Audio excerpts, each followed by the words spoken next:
എവിടെ ഇരിക്കാം.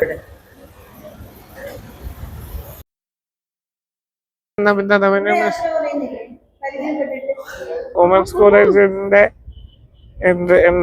നമസ്കാരം സുഹൃത്തുക്കളെ. നമ്മളിന്ന് ശ്രീ പത്മനാഭന്റെ മണ്ണിലോട്ട് പോകാണ്. കേരളത്തിന്റെ മുഖ്യമന്ത്രി ശ്രീ പിണറായി വിജയനെ കാണണം. സാമൂഹിക ക്ഷേമ വകുപ്പ് മന്ത്രി ബിന്ദു ടീച്ചറെ കാണണം. കുറച്ച് കാര്യങ്ങളുണ്ട്. ആ യാത്രകൾ കണ്ട് വർത്തമാനങ്ങൾ പറഞ്ഞ് പതിയെ നമുക്ക് അങ്ങോട്ട് പോകാം. അല്ലേ?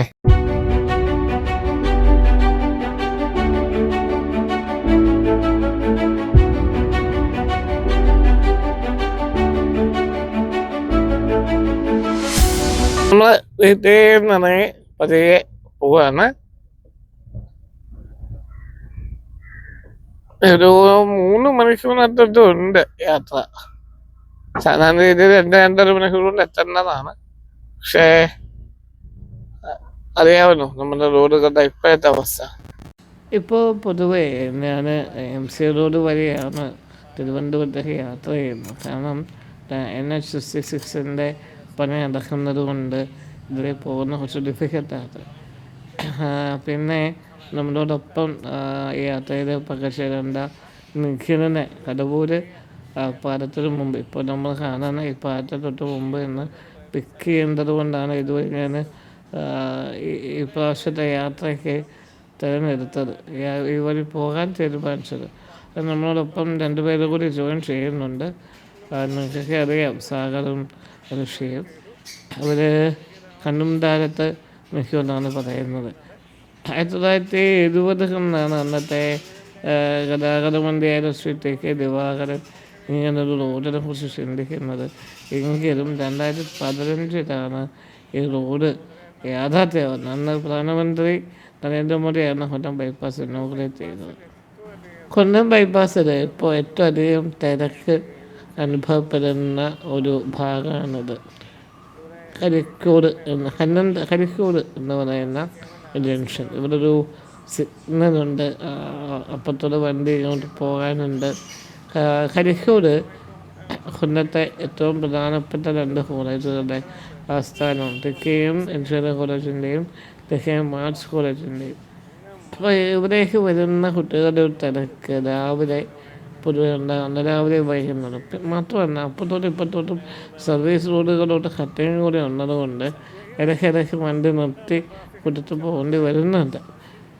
ശരിക്കും പറഞ്ഞാൽ നമ്മുടെ ഈ ഇത്തരം നാഷണൽ ഹൈവേ ഇവിടെ പണി നടക്കുന്ന സമയത്ത് ആദ്യം ചെയ്യേണ്ട സർവീസ് റോഡുകൾ നന്നാക്കുക, ശരിയാക്കി ഇടുക എന്നുള്ളതും, പിന്നെ പാരലി മറ്റ് റോഡുകൾ, പ്രധാന റോഡുകൾ വികസിപ്പിക്കുക എന്നതുപോലെ തമിഴ്നാട്ടിലൊക്കെ കണ്ടൊരു കാഴ്ച അതായിരുന്നു എൻ്റെ യാത്രയിൽ. അൺഫോർച്യുനേറ്റ്ലി ഇവിടെ ഉണ്ടായില്ല. പക്ഷേ അത്യാവശ്യം സ്പീഡിൽ തന്നെ പണി നടക്കുന്നുണ്ട്.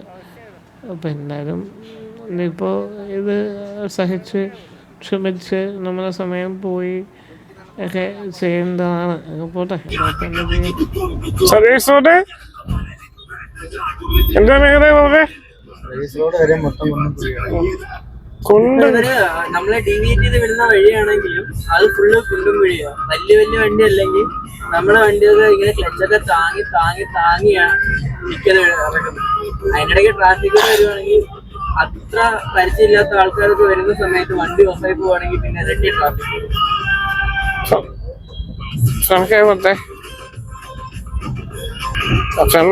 ഞാനൊന്ന് സ്വിച്ച് ചെയ്യാൻ വന്നതാണ് സുഹൃത്തിനോട്.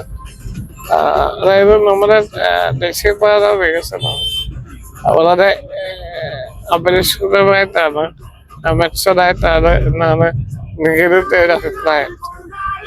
പലപ്പോഴും തോന്നിയിട്ടുണ്ട്. സത്യം പറഞ്ഞാൽ ഈ സർവീസ് റൂട്ടുകൾ പ്രോപ്പറായിട്ട് കംപ്ലീറ്റ് ചെയ്ത ശേഷം ഒരു മെയിൻ ഹൈവേയുടെ വർക്ക് സ്റ്റാർട്ട് ചെയ്തിരുന്നെങ്കിൽ ഒരുപക്ഷെ ഇന്ന് കാണുന്ന ഈ ഒരു വലിയ ട്രാഫിക് അല്ലെങ്കിൽ റോഡുകളുടെ ഈ ഒരു പ്രശ്നം നമ്മൾ അഭിമുഖീകരിക്കേണ്ടതുണ്ടായിരുന്നു. ആ സാഗറും കൃഷിയും ചെയ്യുന്നു. സുഹൃത്തുക്കളെ, സാഗർ ജോൺസൺ കൃഷി കയറി സാഗർ കയറുന്നു. ഋഷി നമ്മുടെ പ്രേക്ഷകരോട് ഹായ് പറ. ഹായ്. ഋഷി എന്നാലും പാട്ട് പറ കേട്ടോ. ഓക്കെ, എന്ത് ചെയ്യാനാ, നമ്മുടെ ഭയങ്കര നമ്മുടെ മുഖനൊക്കെ ചെറിയ സങ്കട കഥകള്. സുഖല്ലേ?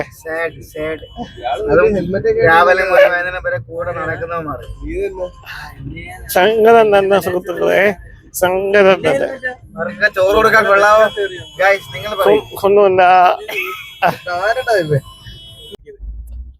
വണ്ടിയുടെ പുതിയ പാലാണോ?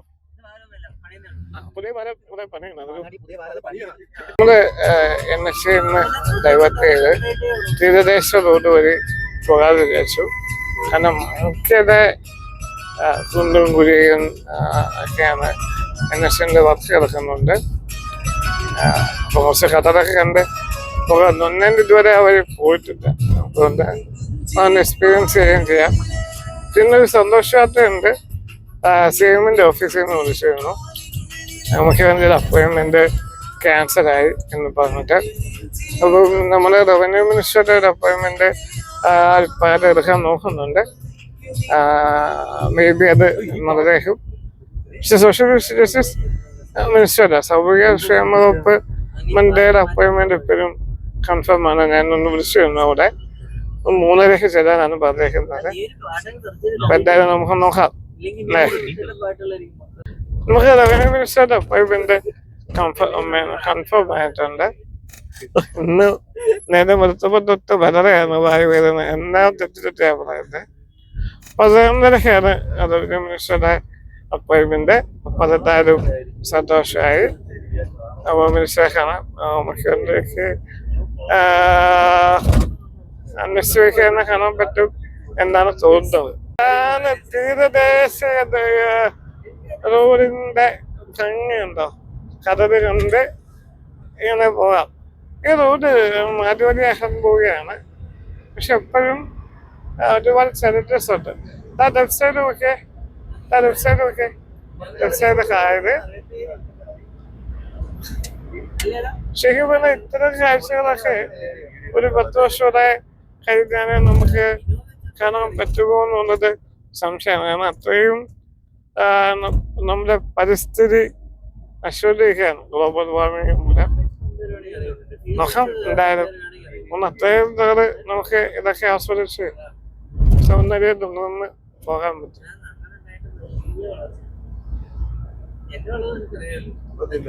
നമ്മള് ഇപ്പൊ തീരദേശ വഴി പോയിട്ട്, തീരദേശ റോഡ് വഴി പോയിട്ട് ഇപ്പൊ ഒരു റെയിൽവേ സ്റ്റേഷന്റെ മുമ്പിൽ വന്ന് എത്തിയിരിക്കുകയാണ്. ട്രെയിൻ പോകുന്നത് കണ്ടോളൂ സുഹൃത്തുക്കളെ. ഫ്രണ്ടില് വണ്ടി ഇങ്ങനെ നീണ്ട് കിടപ്പുണ്ട്. ഒരുപാടൊന്നുമില്ല, കുറച്ച് കിടപ്പുണ്ട്. ഇനി ഒരു 1 hour കൊണ്ടുണ്ട് ട്രിവാൻഡ്രത്തേക്ക്. അന്ന് 1:30 മുമ്പ് എത്തുമെന്ന് വിചാരിക്കുന്നു. നോക്കാം. കേരളത്തിൻ്റെ ടൂറിസം രംഗത്തിൻ്റെ മുഖച്ഛായ തന്നെ മാറ്റാൻ പോകുന്ന തീരദേശ ഹൈവേ, 4 വരെയുള്ള തീരദേശ ഹൈവേ തിരുവനന്തപുരം തൊട്ട് കാസർഗോഡ് വരെ വരാൻ പോകുന്നുണ്ട്. അപ്പോൾ അതിൻ്റെ അപ്പം അതിലൂടെയുള്ള യാത്ര ഭയങ്കര രസകരമാണ്, സന്തോഷം തരുന്നതാണ്. പക്ഷേ മറുസമയത്തൊക്കെ ഗ്ലോബൽ വാർമിംഗ് മൂലം കടകൾ കയറുന്ന ഒരു രീതി ഇപ്പോൾ കാണുന്നുണ്ട്. ചില ആർട്ടിക്കിളുകളൊക്കെ പറയുന്നത് 2030-35 കൂടി ദുബൈയും കൊച്ചിയുമൊക്കെ കടൽ വിഴുങ്ങും എന്നുള്ളതാണ്. അപ്പം അതൊരു ആശങ്കയുണർത്തുന്ന കാര്യമാണ്. പിന്നെ എന്നെ ചിന്തിപ്പിച്ചൊരു കാര്യം, നമ്മുടെ തീരദേശ നിയമപ്രകാരം ഇത്രയും അടുത്ത് കടലിനോട് ചേർന്നിട്ട് ഇത്രയും അടുത്ത് വീടുകൾ വയ്ക്കുന്നത് അംഗീകരിക്കുന്നതല്ല. പക്ഷെ ഇവിടെ ധാരാളം മനുഷ്യന്മാർ താമസിക്കുന്നുണ്ട്. കടൽ ഉപജീവനം നടത്തുന്ന ആളുകളാണ്, കടലിനെ ഡിപ്പെൻഡ് ചെയ്ത് ജീവിക്കുന്ന മനുഷ്യന്മാരാണ്. അപ്പോൾ എന്തുകൊണ്ടാണ് അത് എന്നുള്ളത് പറയുന്നത്. പക്ഷെ നമുക്ക് കൃത്യമായിട്ട് അവരെ റീഹാബിലിറ്റേറ്റ് ചെയ്യാൻ പറ്റാത്തത് കൊണ്ടാകും. രസകരമായ യാത്രയാണ്. ഞാനതാണ് മുന്നേ പറഞ്ഞത്. ഈ ഒരു റോഡ് വന്നു കഴിഞ്ഞാൽ ഭയങ്കര സന്തോഷത്തോടെ ഈ ഡ്രൈവ് ചെയ്യുന്നതിൻ്റെ ഒരു വിരസത ചിലർക്ക് അനുഭവപ്പെടും. ആ വിരസതയൊക്കെ മാറ്റി ഭംഗിയാത്ത കാഴ്ചകൾ കണ്ട് നമുക്ക് പോകാം. വന്ദേ ഭാരത് ട്രെയിനുകൾ കേരളത്തിലുണ്ടാക്കിയൊരു ടൂറിസത്തിന് വലിയ മാറ്റമുണ്ട്. അതിനേക്കാൾ വലിയ മാറ്റം ഇതുവരെ കാണാൻ പറ്റും. നമ്മൾ ഇപ്പോൾ എയർപോർട്ടിൻ്റെ അടുത്തെത്തി. ഇനി കുറച്ച് ദൂരെ യാത്ര ചെയ്ത് കഴിയുമ്പോൾ തിരുവനന്തപുരം ഒരു 15 മിനിറ്റ് കൂടി മതി തിരുവനന്തപുരത്തേക്ക് എത്താൻ. അവിടെ നമ്മളെ കാത്ത് ബാലു നിൽപ്പുണ്ട്. അപ്പോൾ ബാലുവിനോട് ഞാൻ കയറാൻ പറഞ്ഞു. ബാലു നമ്മുടെ എക്സിക്യൂട്ടീവ് മെമ്പറാണ്. തിരുവനന്തപുരം യൂണിവേഴ്സിറ്റിയിൽ ജോലി ചെയ്യുന്നത്. ഭയങ്കര രസമുള്ളൊരു മനുഷ്യനാണ് ബാലു എന്നോടൊപ്പം കയറാൻ വേണ്ടി നിന്ന സമയത്ത് ബാലുവിനോട് ഞാൻ നേരത്തെ കയറാൻ പറഞ്ഞു. പക്ഷേ ബാലുവിനെ അവിടെ സെക്യൂരിറ്റിയോട് ഒരുമിച്ച് കയറാം, ചില ഫോർമാലിറ്റീസൊക്കെ ഉണ്ട്, പലവട്ടമായിട്ട് ചെയ്യേണ്ടതാണോ എന്ന് പറഞ്ഞിട്ട് ബാലു എന്നെ വെയിറ്റ് ചെയ്യാണ്. ഞാനിപ്പോൾ എത്തും, ഉടനെ ഞാൻ എത്താറായി. കുറച്ച് നേരം കൂടി മതി. അപ്പം ഇന്ന് നമുക്ക് മുഖ്യമന്ത്രിയായിരുന്നു ആക്ച്വലി കാണേണ്ടിയിരുന്നത്. പക്ഷേ അദ്ദേഹത്തിൻ്റെ തിരക്കിലൊന്നും മൂലം അത് സാധിച്ചില്ല. അങ്ങനെയാണ് റവന്യൂ മിനിസ്റ്ററുടെ അപ്പോയിൻമെൻറ്റ് വളരെ പെട്ടെന്ന് വേണു സാറ്, ആൻറ്റി ഹോപ്പിൻ്റെ ചെയർമാൻ വേണു സാർ എത്തുന്നത്. സോഷ്യൽ മിനിസ്റ്റർ ജസ്റ്റിസ് മിനിസ്റ്ററേയും കാണണം എന്ന് ഓഫീസിലെത്തി. ഞാനും ബാലുവും കൂടി അകത്തേക്ക് കയറുകയാണ്. പിന്നെ ഓഫീസ് റൂമിനകത്തേക്ക് ക്യാമറ കൊണ്ടുപോകുന്നില്ല, കാരണം സെക്യൂരിറ്റി ഇഷ്യൂസൊക്കെ ഉണ്ട്. നമ്മളൊന്നും അങ്ങനെ വെടിവെടുക്കരുത് എന്നൊന്നും ആരും പറയില്ല. പക്ഷേ വേണ്ടാന്ന് വെച്ചു. അദ്ദേഹമാണ് ഹോർട്ടികോപ്പ് ചെയർമാൻ വേണു. പെട്ടെന്ന് തന്നെ നമുക്ക് റവന്യൂ മിനിസ്റ്ററുടെ അപ്പോയിൻമെൻ്റ് എടുത്ത് തന്നത് വേണു ചേട്ടനാണ്. നമ്മുടെ ഒരു മൊത്ത സഹോദരനൊക്കെ തന്നെയാണ് അദ്ദേഹം. സ്ഥാനം കൊണ്ടേ നാം സ്നേഹിക്കുന്ന മനുഷ്യനാണ്. അവിടെ നിന്ന് നമ്മൾ ഇറങ്ങുകയാണ് റവന്യൂ മിനിസ്റ്ററെ കണ്ടിട്ട്. ഇതുമായിട്ട് ബന്ധപ്പെട്ട 2 ആവശ്യങ്ങൾക്ക് വേണ്ടിയിട്ടാണ് നമ്മളിന്ന് റവന്യൂ മിനിസ്റ്ററെയും സോഷ്യൽ ജസ്റ്റിസ് മിനിസ്റ്ററെയും കാണാൻ വേണ്ടി വന്നത്. സോഷ്യൽ ജസ്റ്റിസ് മിനിസ്റ്ററുടെ അപ്പോയിൻമെൻറ്റ് ഉച്ചയ്ക്ക് ശേഷമാണ്. റവന്യൂ മിനിസ്റ്ററുടെ ഭാഗത്ത് നിന്ന് അതായത് ചില പരിമിതികൾ അത് അറിയിക്കുന്നുണ്ട്. കാരണം നമ്മൾ ആവശ്യപ്പെട്ട കാര്യം സെൻട്രൽ ഗവൺമെൻറ്റിൻ്റെ ഒരു അമെൻമെൻ്റ് ഉണ്ടെങ്കിൽ മാത്രം സാധ്യമാകുന്ന ഒന്നാണ്. അപ്പോൾ അതിലെ സ്റ്റേറ്റിലുള്ള പരിമിതിയൊക്കെ അദ്ദേഹം അറിയിച്ചു. അപ്പോൾ നമ്മൾ മനസ്സിലാക്കണമല്ലോ അതുപോലെ ബുദ്ധിമുട്ടുകളും പരിമിതികളും എത്ര ഉന്നതരാണ് എന്ന് പറഞ്ഞാലും അവർക്ക് ഒരേതായ ലിമിറ്റേഷൻസ്. നമ്മൾ സെക്രട്ടേറിയറ്റിൻ്റെ മെയിൻ ബ്ലോക്കിൽ നിന്ന് നേരെ സാൻഡ്വിച്ച് ബ്ലോക്കിലേക്ക് പോവുക. നല്ല വിശപ്പുണ്ട്, എന്തെങ്കിലും ഭക്ഷണം കഴിക്കണം. നമ്മുടെ സംസ്ഥാന ഭരണകേന്ദ്രം ഭയങ്കര രസകരമൊരു ക്യാമ്പസാണ്. വളരെ ചിന്തിച്ച് ചെയ്ത എന്നാൽ എത്ര ആധുനികമെന്ന് പറയാൻ പറ്റുന്ന ഒന്നല്ലാത്ത ഒരു സാധനമാണ്. നമ്മൾ നിയമസഭയ്ക്കൊക്കെ അടിപൊളിയാണ് കേട്ടോ. ഞാൻ പണ്ട് പോയി കണ്ടിട്ടുണ്ട്, പക്ഷെ അതിന് മുമ്പ് ക്യാമറ അല്ലാത്തതുകൊണ്ട് എടുക്കാൻ പറ്റിയില്ല. ഇതാണ് ക്യാൻറ്റീനിലേക്ക് ചെന്ന സമയത്ത് ശരിക്കും സങ്കടം വന്നുപോയി. നമ്മുടെ സ്റ്റേറ്റിൻ്റെ ഭരണസിദ്ധ കേന്ദ്രത്തിൽ ഏറ്റവും ആധുനികമെന്ന് അപ്പം മുമ്പ് ഞാൻ പറഞ്ഞ അവിടെ ഭക്ഷണം കഴിക്കുന്നിടത്തേക്ക്, അതായത് ഡൈനിങ് ഏരിയയിലേക്ക് പോകാൻ സ്റ്റെപ്പുണ്ട്. ഇത് തൊട്ടും മുമ്പിൽ വരെ റാമ്പുണ്ട്. ഇവിടെ നിന്ന് അങ്ങോട്ട് പോകുമ്പോൾ സ്റ്റെപ്പുണ്ട്. എനിക്ക് എത്ര ചിന്തിച്ചിട്ടും മനസ്സിലാകാത്തതാണ് ഈ ഒരു യുക്തി. റാമ്പ് അവർ വയ്ക്കുമ്പോൾ എന്തുകൊണ്ട് കുറച്ചുകൂടി മുമ്പോട്ട് വെച്ചുകൂടാ? അത് വേറെ എവിടെയാണ്? സ്റ്റേറ്റിൻ്റെ ഒരു കണ്ണിൻ്റെ മുന്നിലാണ്. സങ്കടം തന്നെ ഇതൊക്കെ. നമ്മുടെ സംസ്ഥാനത്തിൻ്റെ ബ്യൂറോക്രസിയുടെ ഒരു എഫിഷ്യൻസി ഇല്ലായ്മ, അല്ലെങ്കിൽ ഭരണകർത്താക്കന്മാരുടെ പ്രൊഫഷണൽസ് ഇല്ലായ്മയല്ലേ ഇത്? ഡിസ്കസ്റ്റിംഗ് ആണ്. അപ്പം ഞാനിതൊക്കെ ഈസിയായിട്ട് നമുക്കതൊരു വിഷയമാണ്, നമുക്കിതൊന്നും മടുപ്പുണ്ടാക്കുന്നുണ്ട്. പക്ഷേ മറ്റുള്ള മനുഷ്യന്മാരെന്നെ അവർ ഇതെങ്ങനെ ഇതൊക്കെ ഓവർകം ചെയ്ത് മുന്നോട്ട് പോകും എന്നുള്ളത് സങ്കടകരമാണ്. ഇത് മാറണ്ടേ? നമ്മുടെ ബാരിയർ ഫ്രീ സ്റ്റേറ്റാണ് എന്ന് പറയുമ്പോഴും ബാരിയേഴ്സ് മാറാത്ത ഒരുപറ്റ മനുഷ്യന്മാരുണ്ട്, ചിന്താപരമായ ബാരിയേഴ്സ് മാറാത്ത.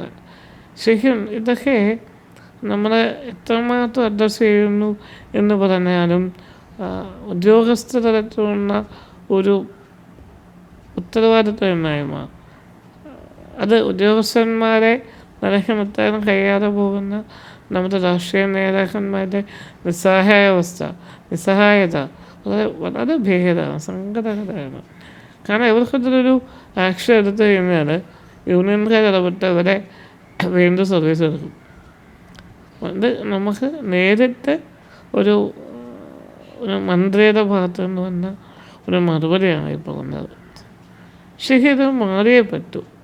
നമുക്ക് പ്രൊഫഷണൽ എന്ന് പറഞ്ഞാൽ 100% ആകണം, പെർഫെക്റ്റ് ആകണം. 99.9 100% എന്ന് തന്നെയാണ് പെർഫെക്റ്റിൻ്റെ പ്രൊഫഷണൽ എന്ന വാക്കിൻ്റെ അർത്ഥം. ഉള്ളിൽ കുറച്ച് ചൂട് ഉള്ളതുകൊണ്ട് അതൊന്ന് തണുപ്പിക്കാൻ വേണ്ടിയിട്ട് കേൾക്കേണ്ടതിന് മുമ്പിലുള്ള ജ്യൂസ് ബാർ കയറിയിട്ടൊരു ജ്യൂസ് കഴിക്കാൻ തീരുമാനിച്ചു. നല്ല മനോഹരമായൊരു പൈനാപ്പിൾ ജ്യൂസ് ഇവിടുത്തെ ചേച്ചി ഉണ്ടായിരുന്നു. ബാലു കഴിച്ചത് ഷാർജയായിരുന്നു. എനിക്ക് തണുപ്പ് ഒരുപാട് പറ്റാത്തതുകൊണ്ട് ഞാനൊരു പൈനാപ്പിൾ ജ്യൂസ് പറഞ്ഞു. അത് നല്ല രസത്തോടാണ് കേട്ടോ വിചാരിച്ചത്. നല്ല മധുരമായിരുന്നേ. ഇത്ര രുചിയുള്ള ഒരു പൈനാപ്പിൾ ജ്യൂസ് എടുത്ത് കഴിച്ചിട്ടില്ല. ഇവിടുത്തെ ഭക്ഷണം ക്യാൻറ്റീനിലെ ഫുഡൊന്നും വലിയ രുചികരമൊന്നും അല്ല, പക്ഷേ ഇവിടുത്തെ ജ്യൂസ് അത് അടിപൊളിയാണ്. പഴുത്ത പൈനാപ്പിൾ നല്ല മധുരമായിട്ട് ചേച്ചി അടിച്ചു തന്നു. ഞാൻ കഴിച്ചു, ബാലു ഷാജ കഴിച്ചു. ബാലു പിന്നെ ഓൾറെഡി ഷാജ കഴിച്ചു. എങ്കിലും ഞാൻ പറഞ്ഞിട്ട് എൻ്റെ അവതാരം കേട്ടിട്ട് ബാലു സാറും അതൊന്ന് രുചിച്ചു നോക്കി. ജ്യൂസൊക്കെ കുടിച്ചിട്ട് നമ്മൾ സോഷ്യൽ ജസ്റ്റിസ് മിനിസ്റ്ററെ കാണാൻ വേണ്ടി പോവുകയാണ്. കണ്ടു. അവിടെ നിന്നാണ് ഈ മിനിസ്റ്ററുടെ പോയ കാര്യം കൂടെ ഉണ്ട് എന്ന് പറഞ്ഞിട്ടൊരു പ്രപ്പോസൽ നമ്മുടെ കുടുംബശ്രീയോട് ചേർന്ന് ചെയ്യാൻ വേണ്ടി ഉദ്ദേശിക്കുന്നുണ്ട്. ഈ ഡിസബിലിറ്റിയുള്ള മനുഷ്യന്മാരുടെ കൂട്ടിരിപ്പിന് വേണ്ടിയിട്ട് ഒരു പ്രോജക്റ്റാണ് കൂട്ടിരിപ്പിന് കുടുംബശ്രീയുടെ പിന്തുണ ഉണ്ടാക്കുന്ന ഒരു പ്രോജക്റ്റാണ് കൂടെ ഉണ്ട് എന്നുള്ളത്. അതിനെപ്പറ്റി സംസാരിച്ചു. വളരെ അനുഭാവപൂർവ്വം തന്നെയാണ് നമ്മളോട് മറുപടി ചെയ്യുന്നത്. ഇത് നമ്മുടെ സുഹൃത്താണ് ബിനോയ്. ഇപ്പം 3ാമത്തെ പ്രാവശ്യമാണ് ഈ കാര്യം പറയുന്നത്. നമ്മൾ സോഷ്യൽ മിനിസ്റ്ററെ കണ്ടിട്ട് ഇറങ്ങി എന്നുള്ളത്. ആദ്യം വന്നപ്പോൾ നമ്മുടെ സുഹൃത്ത് വന്നു. രണ്ടാമത് വന്നപ്പോൾ വേറൊരു ഏകദേശം പരിചയപ്പെട്ട ചേട്ടൻ വന്നു. കന്യാനിൽ നിന്നാണ് പേര്. നമ്മളെ ബോച്ചയുടെ ഒരു അത്ര സുഹൃത്തും സന്താചാര്യ സന്തത സഹചാരിയും. ഒടുക്കത്തെ ഡാക്കുപോയ ഇന്നത്തെ ദിവസം. രാവിലെ തൊട്ട് അവരെ അമ്മയായിട്ടൊന്ന് വഴക്കിട്ടിട്ടുണ്ടെങ്കിൽ അതുകൊണ്ടാവും. രാവിലെ തൊട്ട് നാക്കേറിയ ഉണക്കാണ്. എന്ത് വല്ലാത്ത അബദ്ധമാണ്. ഇപ്പം നമ്മൾ നേരെ വുമൻസ് കോളേജ് തിരുവനന്തപുരത്തേക്കാണ് പോകുന്നത്. അവിടെ നമ്മുടെ സുഹൃത്തുണ്ട്. നിങ്ങൾ സുഹൃത്ത് എന്ന് പറയുന്നത് തെറ്റാണ്. നമ്മളെ ഗുരുതുല്യായ ഡോക്ടർ ഉമാ ജ്യോതി വരുന്ന കാരണം വുമൻസ് കോളേജിലോട്ട് ഹേറ്റ് ചെയ്യുന്നെങ്കിൽ നമ്മൾ നേരെ കനകുന്നിലേക്ക് പോകും. എന്നിട്ട് നമ്മൾ സുഹൃത്ത് ബാലു പിന്നെ രാജേശ്വരത്തേക്ക് പോകും. അപ്പോൾ വുമൻസ് കോളേജിൻ്റെ കാഴ്ചകളിലോട്ട് എല്ലാവരെ കൊണ്ടുപോവുകയാണ്. നമ്മൾ വുമൻസ് കോളേജിൻ്റെ എൻട്രൻസിലോട്ടെത്തി. 125 വർഷത്തെ ചരിത്രമുള്ള സ്ഥാപനമാണിത്. ലെജൻഡ്സ് പഠിച്ച സ്പേസ് ആണത്.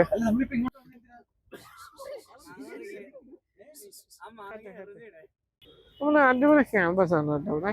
ഞാനിപ്പോൾ എനിക്ക് തോന്നുന്നു മൂന്നാമത്തെ എന്താണ് വരുന്നത്. ആക്സസിബിലിറ്റിയുടെ കാര്യത്തിൽ ഒരു സാധനം പറയണ്ട, എവിടെയും വീഴ്ചയിൽ പോകും.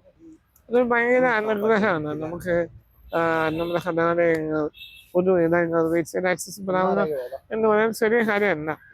ഓക്കെ, ആക്സസിബിൾ എന്ന് ഞാൻ പറയുന്നില്ല, വീഴ്ചയിൽ ആക്സസിബിൾ. കാരണം ഡിസേബിൾ ഫ്രണ്ട്ലി എന്ന് പറയുമ്പോൾ കുറച്ച് വൈഡായിട്ടൊരു ടൈമാണത്. ഡിസബിലിറ്റീസ് പലതരം ഉണ്ടല്ലോ. വിഷൻ ഡിസബിലിറ്റി ഉണ്ട്, ഹിയറിംഗ് ഡിസബിലിറ്റി ഉണ്ട്. അപ്പോൾ വീഴ്ചയിൽ ആക്സസിബിൾ ആണ്. അത് ഇവിടുത്തെ പ്രാപ്ത എന്ന് പറയുന്ന ഒരു റിങ്ങുണ്ട്. എല്ലാ കോളേജുകളിലും ഉണ്ടാകുന്ന ഒന്നാണ്. പ്രാപ്ത എന്ന് പറയുന്നത് ഡിസേബിൾഡ് ആയ കുട്ടികളുടെയും മാതാപിതാക്കളുടെയും ഒരു കൂട്ടായ്മയാണ്. അത് ശരിക്കും പറയുന്നത് ഏറ്റവും പറഞ്ഞ പോലെ എല്ലാ കോളേജുകളിലും ഉണ്ടാകേണ്ട ഒരു കാര്യമാണ്. പക്ഷെ എൻ്റെ അറിവിൽ അത് ഇവിടെ തിരുവനന്തപുരം വേൾഡ്സ് കോളേജ് മാത്രമാണ്. എൻ്റെ നമ്മൾ എക്സോഡിയായിട്ട് ഉമാജോലിയാണ് അതിൻ്റെ ഒരു കോൺസെപ്റ്റ് കൊണ്ടുവന്നതും ഇപ്പം എൻ്റെ ഹെഡായിട്ടിരിക്കുന്നതൊക്കെ. ടീച്ചറായിട്ടൊരു ബന്ധം തുടങ്ങിയിട്ട് ഏകദേശം ഒരു 6 വർഷത്തെ അടുത്തായി. ബ്യൂട്ടിഫുൾ ആയൊരു പേഴ്സണാണ് ടീച്ചർ. ടീച്ചർ ഹനുമൻ്റെ വ്യക്തിയാണ്. അത് വലിയത് വിചാരിക്കുന്നു. ഹൃദയത്തിൽ പ്രകാശമുള്ള മനുഷ്യന്മാർ എന്നൊക്കെ നമ്മൾ പറയത്തുന്നത്. അധ്യാപിക എന്നതൊക്കെ ഉപരിയായിട്ട് ഞാൻ ടീച്ചറെ ഇത്രയും ഇഷ്ടപ്പെടുന്നത്, റെസ്പെക്റ്റ് ചെയ്യുന്നത് ഈ ഒരു കാര്യമാണ്. വളരെ രസമുള്ള ഒരു വ്യക്തിത്വമാണ് ടീച്ചർ. ടീച്ചറായിട്ട് കുറച്ച് നേരം ഉടനെ വർത്താനം ബന്ധത്തിൽ നമ്മൾ പതിയെ അവിടെ ഇറങ്ങുകയാണ്. അപ്പോഴത്തേക്കും ടീച്ചറുടെ ഹസ്ബൻഡ് കൃഷ്ണകുമാർ സാറ് വന്നു. അദ്ദേഹം ഇപ്പോൾ റിട്ടയർഡാണ്. പക്ഷേ ഇപ്പോൾ അദ്ദേഹത്തിന് സ്റ്റേറ്റ് അദ്ദേഹത്തിൻ്റെ സർവീസിൻ്റെ മികച്ച പ്രവർത്തനം പരിഗണിച്ചിട്ട് ഒരു IPS കൊടുത്തു. അപ്പോൾ എൻ്റെ ട്രീറ്റൊക്കെ നമ്മൾ ചോദിച്ചു. ഫണ്ണി ആയിരുന്നു മനുഷ്യൻ. ഫണ്ണി എന്നാ അത് എനിക്കത് തുടർന്നൊരു മനുഷ്യനാണ് കേട്ടോ. ഈ രസമാണ് ചില മനുഷ്യന്മാരൊപ്പം നമ്മളിങ്ങനെ നിൽക്കുമ്പോൾ നിറയും നമ്മുടെ ഉള്ളം. വുമൻസ് കോളേജിൽ നിന്ന് നാഷണൽ പോവാണ്. ഇറങ്ങിയ സമയത്ത് അഞ്ചു ടീച്ചർ കണ്ടു. അഞ്ചു ടീച്ചർ കുറച്ച് ചോക്ലേറ്റ് തന്നു. ഇന്ന് കാണിച്ചാലത് കവറ്. സോറി ചോക്ലേറ്റിന്റെ കവറ് മാത്രമേ ബാക്കിയുള്ളൂ. അപ്പോ താങ്ക് യു ടീച്ചറെ. ടീച്ചർക്ക് ഒരു വലിയ താങ്ക്സ് ഉണ്ട്. ഞാൻ സന്തോഷമായി. ടീച്ചറോട് കുറെ നേരം സംസാരിച്ചു. ടീച്ചറുടെ ഹസ്ബൻഡിനെ കണ്ടു. അദ്ദേഹം രാഷ്ട്രപതിയുടെ മികച്ച സേവനത്തോടെ പോലീസ് അവാർഡൊക്കെ അത്യാവശ്യം മനുഷ്യനാണ്. ഇപ്പം IPS ഉടനെ കിട്ടുമെന്നാണ് ഞങ്ങളുടെ പ്രതീക്ഷ. എന്തായാലും നമ്മൾ രാഷ്ട്രീയ വീട്ടിലേക്ക് പോവാണ്. വൈകിട്ട് ഫുഡ് അവിടെയാണ്. അപ്പോൾ രാഷ്ട്രീയൻ്റെ വീട്ടിലേക്കുള്ള യാത്ര വുമൻസ് കോളേജിൽ നമ്മൾ തുടങ്ങുകയാണ്. രണ്ടാമത്തെ പ്രാവശ്യമാണ് ഞാൻ രാജേഷിൻ്റെ വീട്ടിൽ വരുന്നത്. വീട് വയ്ക്കുന്നത് അനാവശ്യ ചിലവാണെന്ന് വിശ്വസിക്കുന്ന ആധുനിക വക്താവാണ്. ആധുനിക ചിന്തയുടെ വക്താവാണ് രാകേഷ്. രാകേഷ് ഇപ്പോഴും ടെൻഡർ ഹൗസിലാണ് താമസിക്കുന്നത്. മുൻപും അങ്ങനെ തന്നെയായിരുന്നു. നമുക്ക് ഒരുപാട് ഇഷ്ടമുള്ള ഒരു മനുഷ്യയാണ് രാകേഷ്. മൈനിൻ്റെ മുൻ എക്സിക്യൂട്ടീവ് മെമ്പറൊക്കെ ആയിരുന്നു. രാകേഷിൻ്റെ അമ്മ, അനുജത്തി, മക്കള്, ഭർത്താവ് ഒക്കെ ചേർന്നാണ് കുടുംബം. ഞാൻ രാകേഷിൻ്റെ വീട്ടിലെത്തി. രാകേഷ് തിരുവനന്തപുരത്ത് ഇൻഡസ്ട്രിയൽ ഡിപ്പാർട്ട്മെൻറ്റിൽ വർക്ക് ചെയ്യാണ്. ഇതാണ് രാകേഷ്. രാകേഷ് മൈൻഡിൻ്റെ മുൻ എക്സിക്യൂട്ടീവ് മെമ്പറാണ്. അപ്പോൾ ഔദ്യോഗിക തിരക്കുകൾ കാരണം അയാൾ അതിൽ നിന്നൊക്കെ മാറി സ്വസ്ഥമായി സുന്ദരികളായ പെൺകുട്ടികൾക്ക് ഉപദേശങ്ങളൊക്കെ കൊടുത്ത് സന്തോഷപൂർവ്വം ജീവിതം മുന്നോട്ട് കൊണ്ടുപോകുന്നു. അപ്പം ഇന്ന് ഇവിടെ നമ്മളെ അമ്മയുണ്ട്, അനിയനുണ്ട്, മകളുണ്ട്, മകളുടെ മക്കളുണ്ട്, എല്ലാവരും ഉണ്ട്. ചേട്ടനെ കാണിച്ചതാ, ഞാൻ എല്ലാവരും ഉണ്ട് ഇവിടെ. ബാക്കി വിശേഷങ്ങൾ പരിചയപ്പെടാം.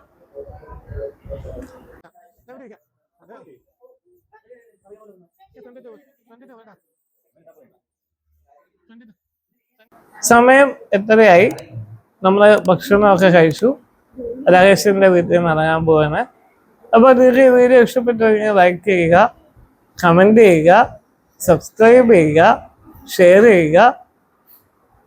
അപ്പോൾ വീണ്ടും ശ്രദ്ധിക്കുമ്പോഴേക്കും വണക്കം.